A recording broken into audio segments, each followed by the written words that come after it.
can't keep it a secret any longer. I've got magical powers. Watch. Many teens are intrigued by witchcraft, and Hollywood feeds that appetite with shows about young people involved in the occult.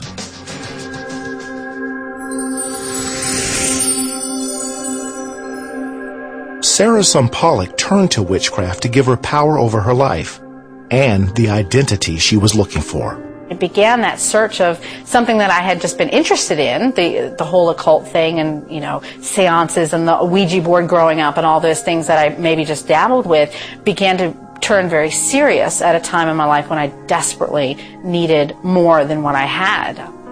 I considered myself a witch in high school. Though I was a solitary practitioner, I really felt like that this was really what I was supposed to do. You actually are inviting spirits, inviting those things into your life, and I did that on multiple occasions. And I believed in this idea of a spirit guide. What were the manifestations? It was more outward signs, things falling off of a shelf by themselves, or hearing a ball roll across the floor. As she was drawn deeper into the occult, Sarah says that she was desperate for her life to change. Her spirit guide led her to believe that there was only one way she could really experience change. I really felt like I was getting signs that really, for my life to change, I had to die. And in a physical sense, that I had to sacrifice my life and give that as a sacrifice. It was that idea that if you let go of this, if you sacrifice this, then you'll get a new start. You'll get a new chance. So Sarah took her car, which leaked carbon monoxide into the passenger compartment, and drove off with the windows rolled up. Her hope was that she would crash and kill herself, making her suicide look like an accident. I remember waking up thinking, knowing what I was supposed to do, and I looked over my car door is sitting open, and I'm on the ground, and I just kind of got back in the car, and I felt really like a failure, like I had even failed at killing myself. The only reason I think I didn't try again, I was less than 6 months away from going away to college, and I thought, at that point, well, maybe something will change when I go away. Sarah graduated from high school and went to college. When her dorm roommates showed up, they couldn't have been more different than Sarah. I met two little Christian girls. They just came in and talked about God in a way that I had really never seen before. They really believed in God, and they really loved Him.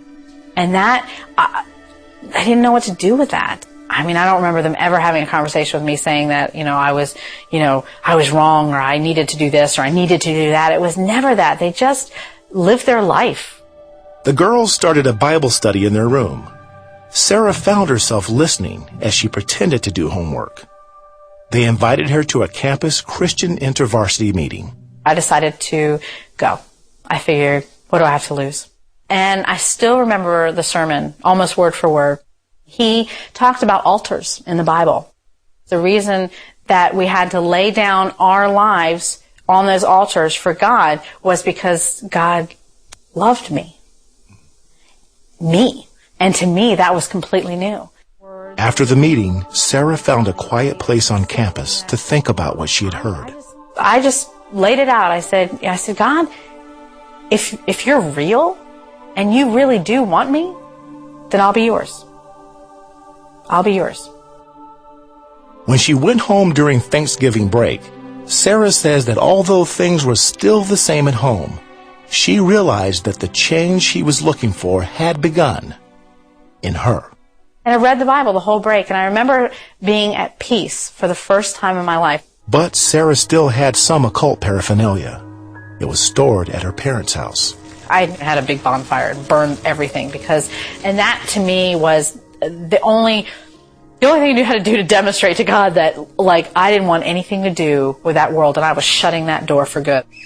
Sarah is now a wife and mother of 3 daughters.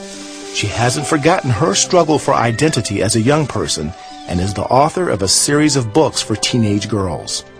She says that she will never forget how God came to her rescue when she was crying out for a new life.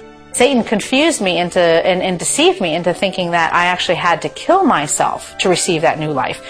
And then I learned that the truth is that Christ was asking for my whole life. He was asking me to lay down my life, but not to kill myself, but to lay down the old ways, the old life, that old flesh person, so that he could make me new here.